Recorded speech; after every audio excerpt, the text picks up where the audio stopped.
Well, when reality collides with our expectations, or we should say it, when our expectations collide with reality, it can be a very ugly and nasty thing. Especially when our expectations are shaped around our desires. When we don't get what we want, it's not fun, to put it bluntly. And even when we want good things and we don't get them, it can be pretty revealing when life kind of just stops us and maybe even corrects us.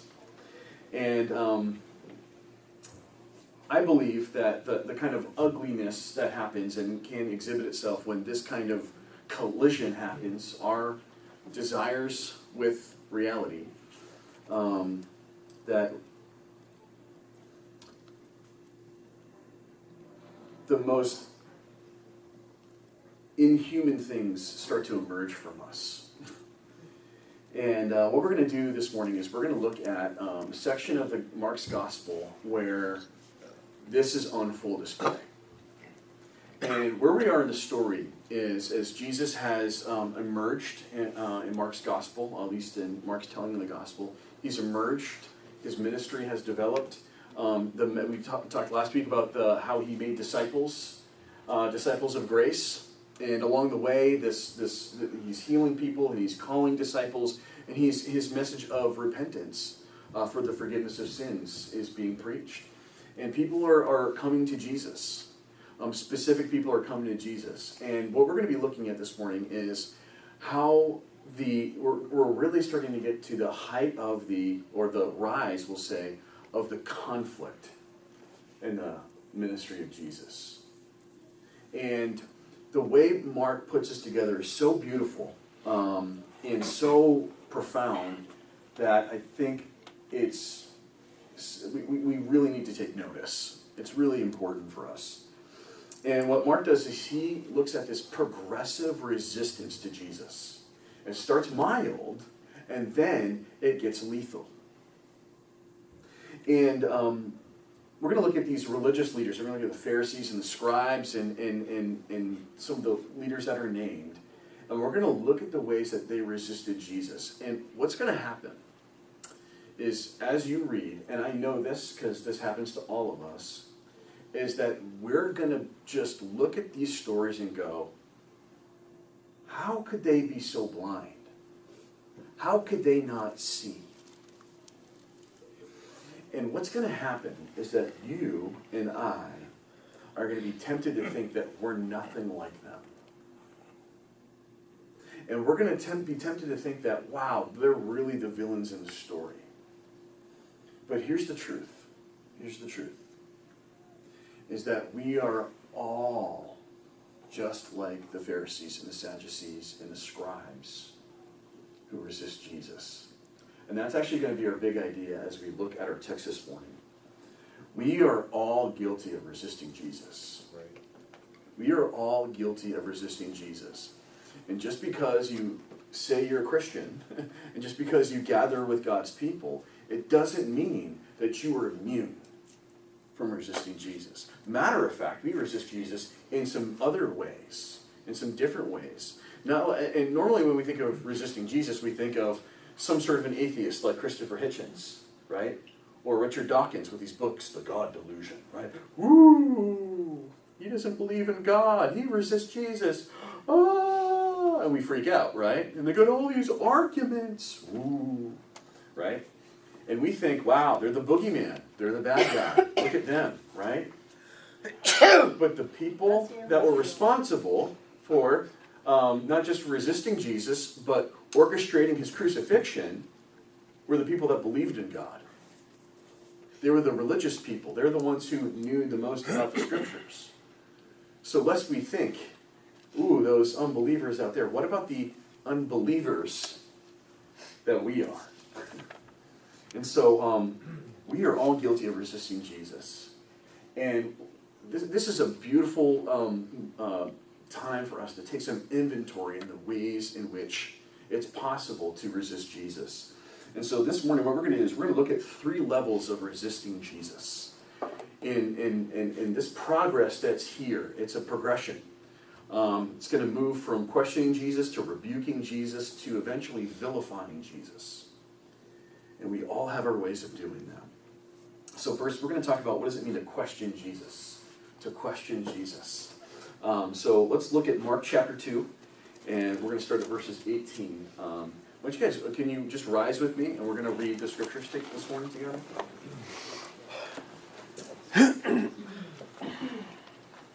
Now John's disciples and the Pharisees were fasting. And people came and said to him, "Why do John's disciples and the disciples of the Pharisees fast, but your disciples do not fast?" And Jesus said to them, "Can a wedding guest fast while the bridegroom is with them? As long as they have the bridegroom with them, they cannot fast." Next slide.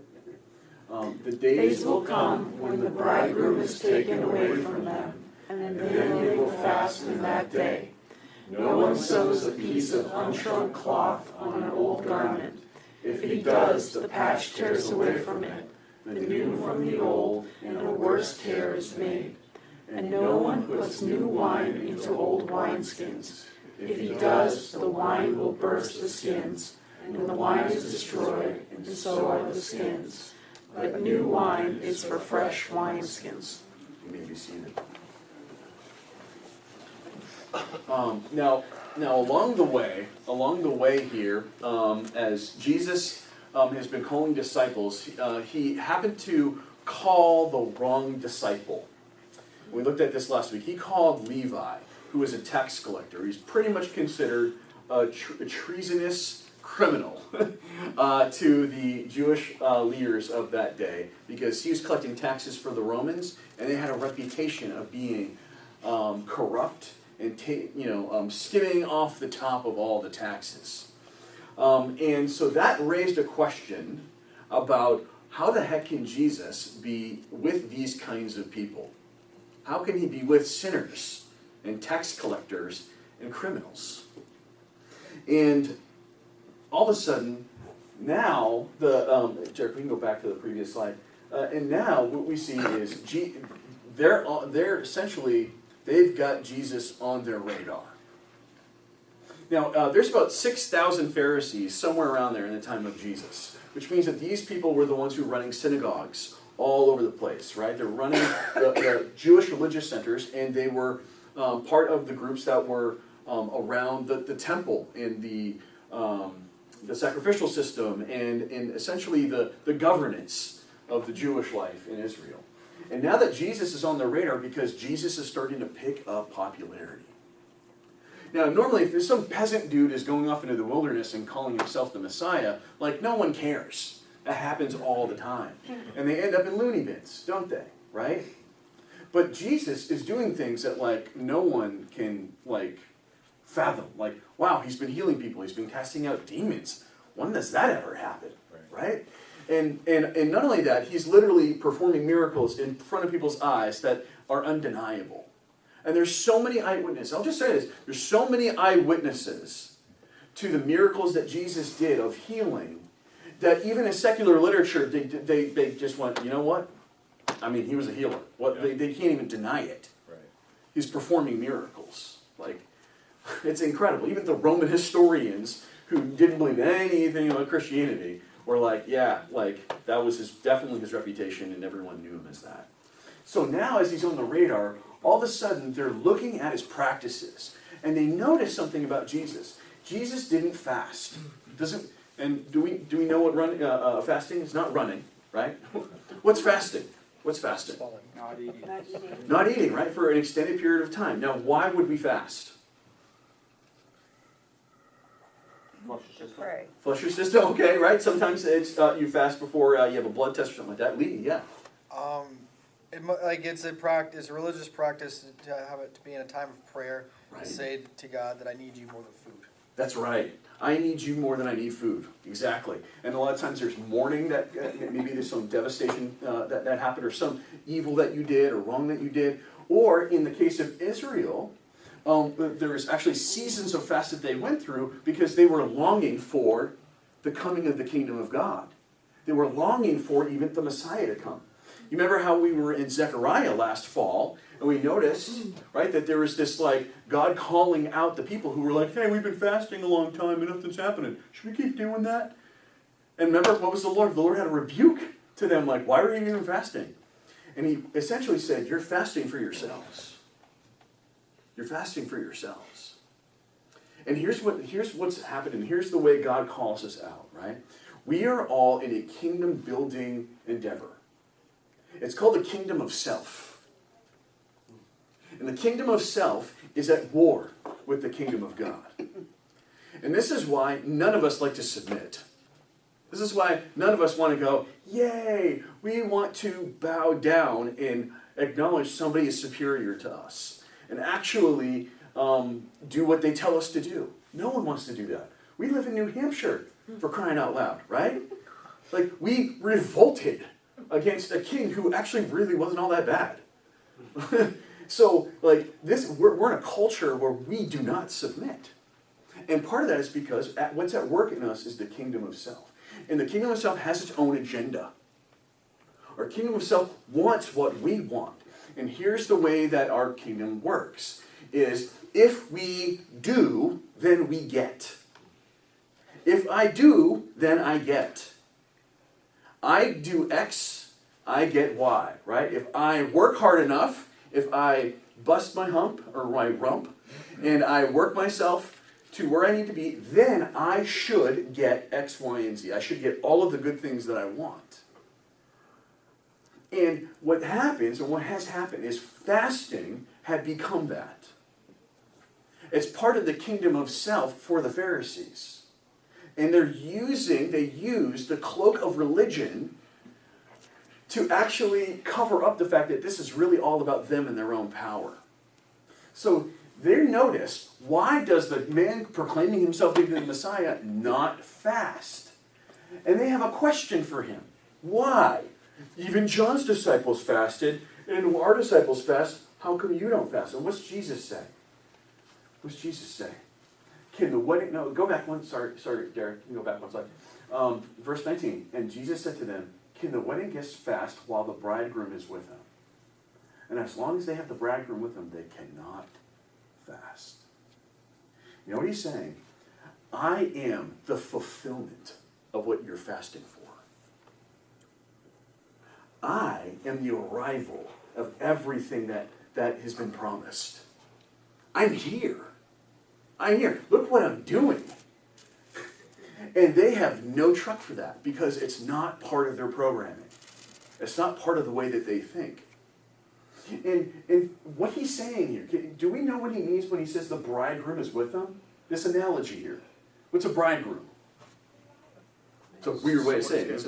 What's that? Someone's getting married. Yeah, it's a groom, right. It's just a groom. A groom is going to be getting married. And in the picture here, what's he saying about his relationship to all of God's people? While he's here, they're feeding. Jesus is saying, I'm the husband of God's people. I'm the groom. And the only person in the Old Testament that ever said that was Yahweh, was God himself. So Jesus is making an astounding claim here. He's saying, I am the husband. I am the reason why you're here. And guess what? When I come, it's party time. It's party time. Right? We're here to essentially celebrate the arrival of the coming of the kingdom of God. Not fast. Not be like in sackcloth and ashes and mourning and longing. It's like, no, we're here. So why would you even fast? So this is what Jesus is offering himself as. Now, what's happening here, and as you can continue, Derek, to the next slide. And he says, the days will come when the bridegroom is taken away from them. What? That's like a whole other mind-numbing thing. Wait a second, how he's here, it's fulfilled. Wait, he's going to be... And it goes right over their heads. No one can even figure out what that means. Like, there's going to be a second coming, and he's actually going to be taken away. Like, wait, that's not a good thing, is it? Right? And then they will fast in that day, right? So now's not the time for fast. Now's the time to celebrate, right? And then he uses this analogy of what it's like to bring old things into new things. And essentially what he's saying is, I am the husband. I am the Lord of the new covenant. I'm here to establish a new relationship with all of Israel that's not like the old one. And so you're trying to fit old things into a new paradigm.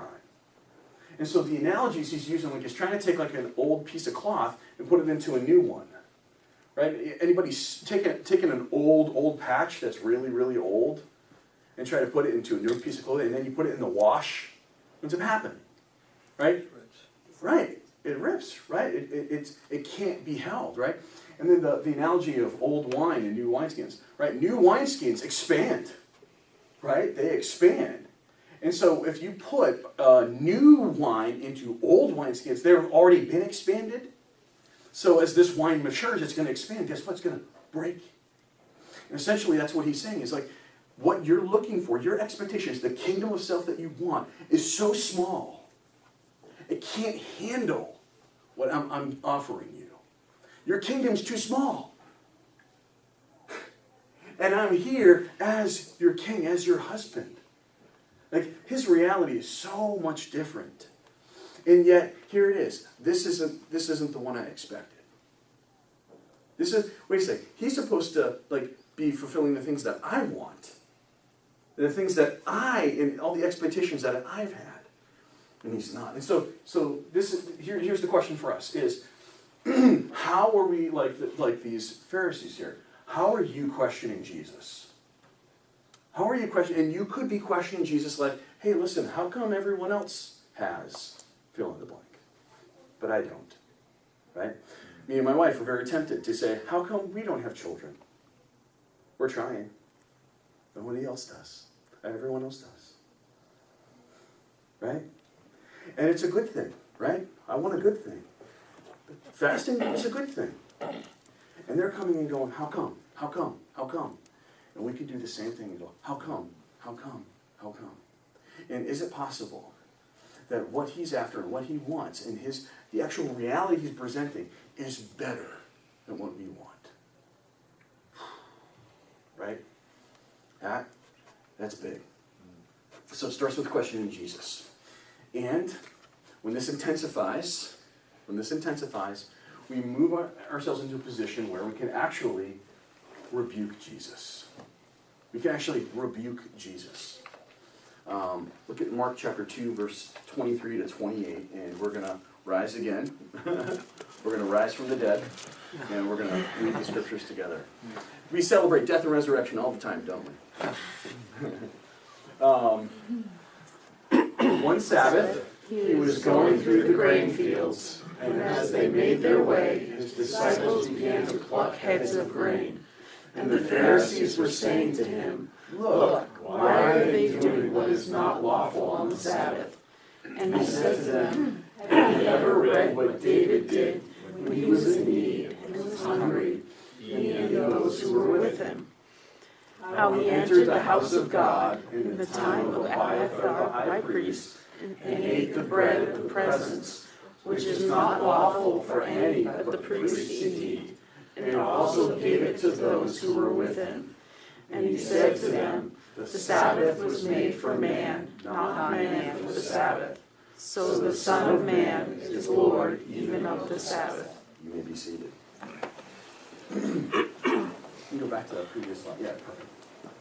So Mark has the next account be this one. It's a Sabbath endeavor. Now, what was the Sabbath? What's Sabbath? We talking about fasting. What's Sabbath? Day of rest. Day of rest. Okay, when was the Sabbath? Saturday. It was typically Saturday, right? Friday evening into Saturday afternoon for them, right? And what did they do on the Sabbath? Nothing. Well, they had this. They went to synagogue, right? At least back in Jesus' time, right? And this goes back to the Exodus time. Why was the Sabbath brought in? Why was the Sabbath brought in? What's that? One of the Ten Commandments. Okay, so it was the Ten Commandments before there was ever it was part of the 10. God had Israel, as they were in the wilderness, to observe not collecting all of the food, right? And he wanted to take Friday and actually gather double for that day so you could show that I'm the one who provides food and rest. So this is all about I'm the one who provides provision, right? Now there's times in the Old Testament where they broke that Sabbath. Matter of fact, one of the first Sabbaths was broken. And you know what happened? People died. It's a big deal. People died, right? And it happened again in Numbers, and Moses is calling for people to be stoned because they broke the Sabbath. Wow. Now, we've got Jesus and his disciples coming along, and they're going through grain fields, right? You guys seen grain fields, right? We have some here. We're in New Hampshire. There's a lot of farming that's out here. And there's grain fields. And they're going and they're plucking heads of grain. What's on the heads of these grains? Right? It could be oats, it could be wheats, we get grains. There's all kinds of grains. It could be barley, right? And they're plucking them so they can actually eat. They're actually picking food. Now, what you're supposed to do on the Sabbath is you're supposed to get your food ahead of time so you don't have to actually prepare a meal or prepare your food on the Sabbath. So their question from a certain perspective seems pretty legitimate. And they're saying, hey, why are you doing what's not lawful on the Sabbath? Essentially saying, dude, you're breaking the law. You're breaking the law, Jesus. What's your deal, man? Now, here's the problem. Here's the problem. Is that they don't understand sometimes that there's more than one law. There's actually lots of laws in the Old Testament. And one law was a provision in Leviticus that you are not supposed to over-harvest your fields. And you're not supposed to take all of your harvest because you're supposed to leave some for the poor. And in doing that, that's a social justice way. There's going to be people who don't have their own land. There's going to be people who don't have their own food. There's people, they don't have storehouses, they can't gather. So leave some for the poor and the sojourner. So as they come along, they have something to eat. Now, if you're a sojourner and you're poor, you actually have provision through God's law. Now, Jesus could have easily been like, hey, how about the provision of that? Jesus, he didn't even go there. But what's the underlying thing here? Jesus is poor. And him and his disciples are sojourners. Right? Jesus didn't have a place to lay his head. And so essentially you're rebuking the poor king. And what does Jesus do? He actually says, hey, actually, have you ever read about other things in the Old Testament, or are you just so stuck on the things that your agenda here, right? Because there's instances of others who broke the Sabbath, but actually had a provision for mercy. And one of them was David. Have you never read what David did when he was in need and was hungry? He and those who were with him? And how he entered the house of God in the time of Abiathar the high priest and ate the bread of the presence, which is not lawful for anybody but the priest to eat, and also gave it to those who were with him?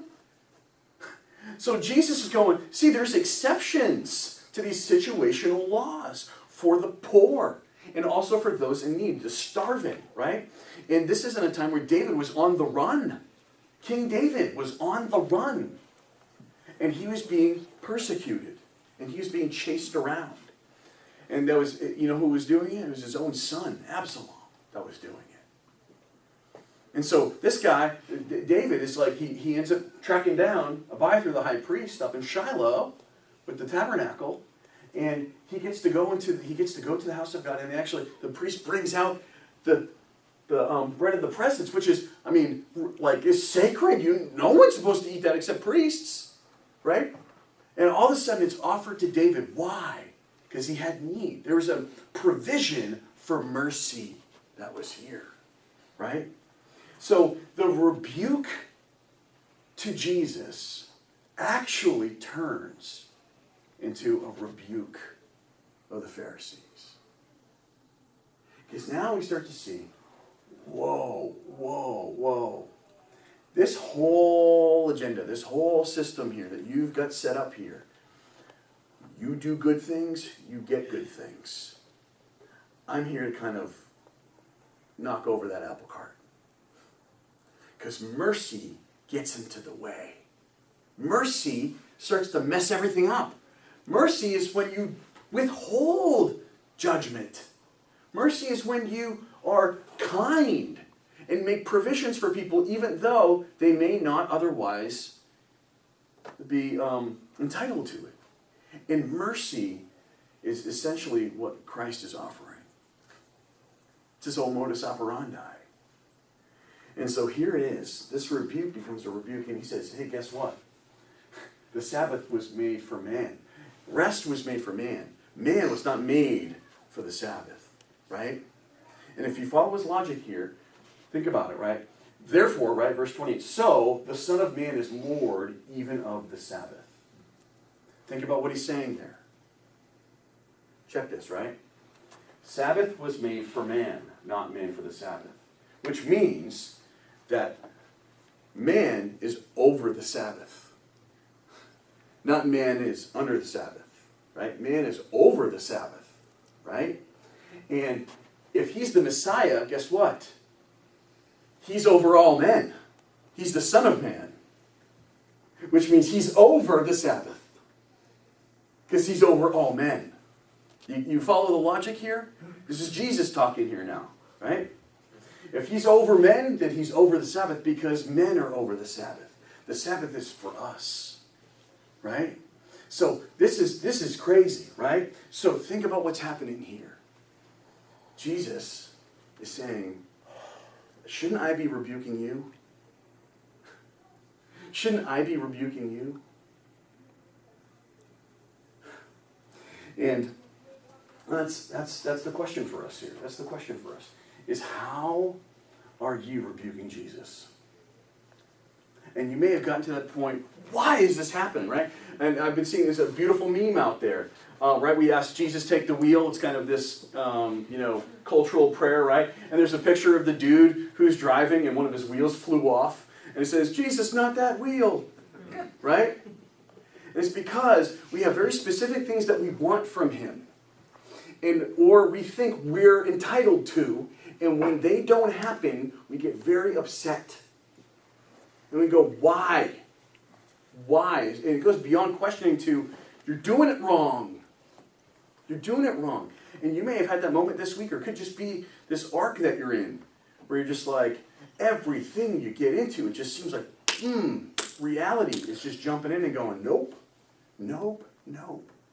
Even things that you go, wait a second, aren't they supposed to get? And it doesn't happen. Right? Aren't those people supposed to get punished? Right? They did that. How come that's... And they're getting mercy. And then you go, Lord, you're stupid. Why are they not getting the full way? How come they're not getting punished? And now you start to understand, oh, mercy. Mercy, mercy. Right? And when mercy comes into the equation, it's hard to rebuke Jesus because we see we need it. So it gets worse. It gets worse. It goes from questioning him and then to rebuking him. And the fullness of this is vilifying Jesus. Vilifying Jesus. Chapter 3, verse 1. Let's stand as we read this. Let's stand as we read this. Chapter 3, verse 1. Again he entered the synagogue, and a man was there with a withered hand. And they watched Jesus to see whether he would heal him on the Sabbath, so they might accuse him. And he said to the man with the withered hand, "Come here." And he said to them, "Is it lawful on the Sabbath to do good or to do harm, to save life or to kill?" But they were silent. And he looked around them with anger, grieved at their hardness of heart, and said to the man, "Stretch out your hand." He stretched it out, and his hand was restored. The Pharisees went out and immediately held counsel with the Herodians against him, how to destroy him. You may be seated. Now, what would get the Pharisees, or these religious leaders, what would get them so worked up that a healing on the Sabbath would make them want to kill Jesus? Can we empathize with this? Go ahead, Rob. Yes. Well, part of it was like, back in the Old Testament, if there was a prophet that came to town and said something, they had to test whatever he was saying. Right. And if they didn't believe him, they'd stone him to death. Right. Mm-hmm. But the thing is, anybody, if you look at the Old Testament prophets that did things, all their stuff was backed up by signs. Yes. And right. so Jesus performing healing is like, well, crap. Like, he's valid. He's the real deal. So we can't do anything about it. Like, clearly he's in the right because he has a sign. And you would think that would be enough, right? He's validating his words, right? But here's part of the problem here, right? There had been expectations built up about the kingdom of Pharisee self. And part of that is they're included in the plans of the Messiah's rule and reign. And what's happened, so there have been false messiahs that had arisen before Jesus came. And a lot of people had led insurrections against the Romans. You know what the Romans did? They pounded them down. And they got forced back. So when you're under another huge government and you have these uprisings, guess what? It's going to cost you when there is some sort of what we call an insurrection, right? Or rebellion. Now, they're afraid. They're afraid that Jesus is going to stir up an insurrection. And this is ultimately what they try to charge Jesus with, is insurrection. And they're afraid that he's going to ruin it for all of Israel. Because if he were here to overthrow Rome, he's not looking like he is. He doesn't have an army. He's not accruing some sort of he's not going to establish, he's not overtaking Jerusalem. And now he's just making things worse. And so they get this, we got to get rid of this guy. We got to get rid of this guy. Because he doesn't fit our plans. He doesn't fit our agenda. And his agenda is going to start to bump us off. It's going to lower us. And it may lower all of Jerusalem. And guess what? In 70 AD, there was a lowering of all of Israel when the temple got destroyed and Jerusalem got total, because there was an insurrection. It happened much later. And so that's the kind of things that we were afraid of. But in the process here, what they don't realize is that they're the ones who are breaking the Sabbath. What happens? Jesus poses the question. He sees a man with a withered hand in the synagogue, right? And he says, he's like, hey, everyone, you were just asking me a question about something being lawful. Let me ask you a question. Is it lawful on the Sabbath to do good or to do harm? To save life or to kill? And what's the answer? What's the obvious answer? To do good, right? Of course it's wrong to destroy, right? And he's saying, of course it's lawful to do good. Is there any law that says you can't do good to somebody? No, of course not. Of course you can do good, right? And is there any prohibition of saving a life, rescuing somebody? Of course not. It never says you can't save a life on the Sabbath. It's ridiculous. But to kill any time is wrong, right? And to destroy or to do harm any time is wrong, intentionally, right? And so here Jesus is making this very clear and very black and white. And guess what? They're silent. He got them in a pickle. Because if they say, it's both, or they say it's lawful to kill, guess what? The people are going to totally turn on them. They're going to lose all of their influence, won't they? People are going to turn on and be like, who the heck is this guy? These guys are like, hey, Rabbi, what the heck? You think it's okay? And of course, they got nothing to say. They have to just be like, and Jesus is like, he's sitting there going, see how hard their hearts are. They are so hypocritical and they're so full of power that they can't even submit themselves to the Lord that they say that they serve. And then what does he do? Stretch out your hand, and he heals somebody, right? He heals this man with a withered hand. And from that point, their heart is so hard. They're so gripped on their agenda.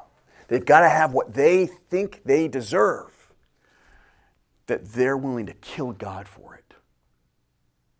Now, after this, Mark in the story tells more stories. And what he does is he starts to put this resistance narrative together.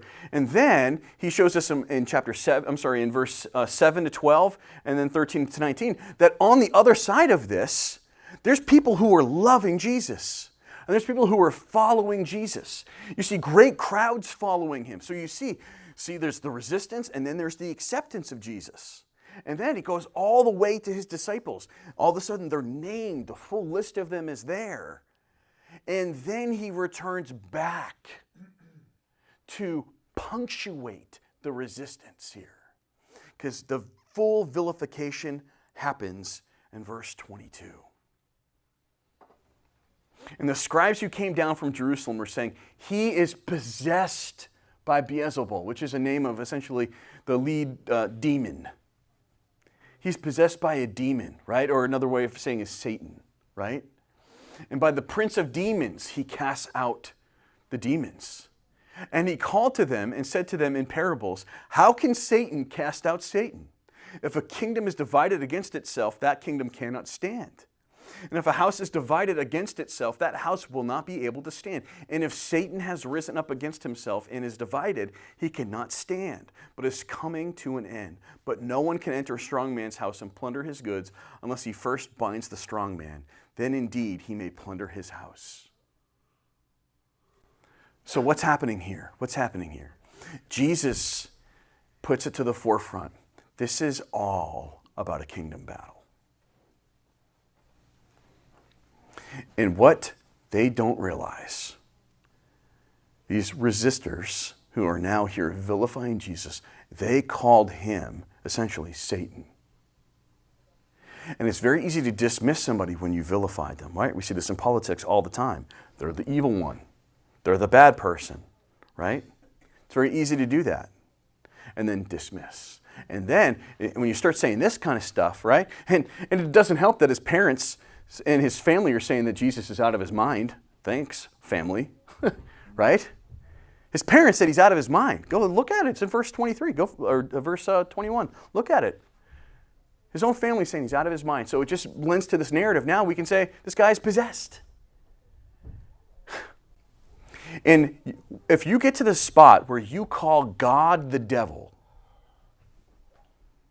you are on the wrong side of history. And you call evil good and good evil, right? That's essentially what's happening here. And what Jesus pinpoints here is that, guess what? In point of fact, you guys are the ones that are part of the kingdom of Satan. And what I'm here to do is to tear it down. And that kingdom that you're a part of it's all about the kingdom of self. It fits right into that. Your own agenda, your own, if I do this, then I get this. And Jesus is here to tear it down. Jesus is here to tear it down. And so he's willing here to be vilified. But guess what? Who's the real villains here? Who are the real villains? You know it. It's the scribes, right? It's the scribes. And the Pharisees and all these who are looking to destroy him. And here's where it kind of comes home to us, is that there are times and there are places and there are moments when we will look at what God is doing in our lives or what Jesus is doing in our lives, and we may even come to the point where we're so against it, where we think, this has got to be Satan's. You ever been there? You ever been there that you've got it to a point where you've actually vilified Jesus? And this happens when we look at providential things and go, that's demonic. Man, lost my keys, as Ed was sharing his story. Lost my keys. What did Satan do to my keys? Dude, what are you talking about? You're just like, you're actually, what if God actually did that? And you just said Satan did that. Where are you? And this happens all of the time, right? You know what? It's crazy. It's crazy. Khalil and I have been, like I said, we're going through this fertility journey. And what's crazy is some of the people that Khalil has been following on Instagram and in social media, and she's seen how crazy people are obsessed about having children. So much so that they think that you have to, the problem is Satan. He's closing your womb. Not knowing that there's places all over the scriptures that say the Lord closes and opens the womb. And what's happened is that they started to go into spiritualism and incantations and sometimes even to demonism because they want it so bad. And yet they say Jesus kind of isn't working right now. That's crazy, right? So those are some extreme examples, right? And if you think about it, even in the Old Testament, the want for children was so crazy that that's what Baal worship was all about, the fertility goddess and God, right? Ashtoreth and Baal. People worshipped that because they wanted the security and comfort that came from that. And so it's crazy when we want something so bad and it flies in the face of who Jesus is, man, we start to vilify him, don't we? Now here's the good news. First, we are all guilty of resisting Jesus. I'll say, we're all guilty of resisting Jesus, and we deserve to be resisted by Jesus. That's the flip side of this. People don't realize that. We deserve to be resisted by Jesus. We deserve his judgment. We deserve to be excluded. We deserve to be vilified. But what does he do for us? He says, I'm going to take the hit. And on the cross, he was resisted by God for us. That's what Mark 15 is all about, isn't it? Pilate, right, as Jesus is in trial now. And Pilate had offered, you guys get one, hey, the Passover is here, you get one get out of jail free card for somebody. And they say, we want Barabbas to go loose, not Jesus. And Pilate again said to them, what then shall I do with the man you call the King of the Jews? And they cried out again, crucify him. Wait, I thought the crowds were following him. I thought you and I were following him. And then we said, crucify him. And Pilate said to them, why? What evil has he done? But they shouted all the more, crucify him. And then on the cross, what does Jesus even say? Quoting Psalm 22, at the 9th hour, Jesus cried with a loud voice, Eloi, Eloi, lama sabachthani, which is an Aramaic for, my God, why have you forsaken me? Jesus went to the cross to be resisted by God for you. His resistance, his being resisted by God is what ultimately changes our resistance to him. Yeah. And when you see this changes everything. This changes everything. And you don't look at God as the bad guy. You start to go, I'm the bad guy.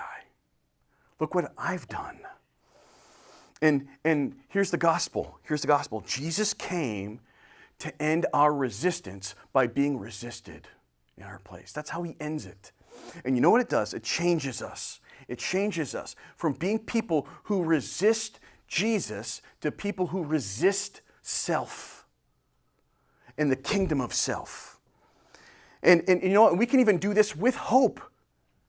We can actually resist ourselves with hope. And so instead of us questioning Jesus, you know what we can do? We can actually question ourselves. And go, hey, if I've got a question, and it could be even a legitimate one, it could easily be like, why am I even asking that question? Remember that question about fasting? all of a sudden you're starting to look at your own motives and going, why? Wow, that's an interesting. And you start to see Jesus is perfect. And if I'm not doing or practicing what Jesus does, then maybe there's something wrong with me. And then you can actually rebuke yourself. You ever do that? You ever just correct yourself going, wrong? This is what repentance is, isn't it? And we go, I am wrong. I can't believe I just did that. I can't believe I said that. I can't believe I lusted for that. I can't believe I was that angry. And man, when you take something out of our hands that we want, we get angry, don't we? And we even get violent. But the Lord took our violence, didn't he? So we can actually rebuke ourselves. And not only that, we can vilify ourselves. And again, with hope. Not that I'm hopeless, but I'm sinner and saint simultaneously. You are. And so you can actually be humble and go, you know what? I'm probably the bad guy here, and I'm trying to figure out how. Even when all appearances are, I did the right thing. You could probably still go, yeah, but you know, I'm going to just assume here that I probably did something wrong. And that's safe, and that's humble. And that's actually what maturity looks like. And this is something that you don't see exhibited here in the Gospels by anyone other than Jesus. Because he's the one who actually took the blame even when he didn't deserve it. So, Jesus came to end our resistance by being resisted in our place. So let's pray to him and ask, change the resistance in me.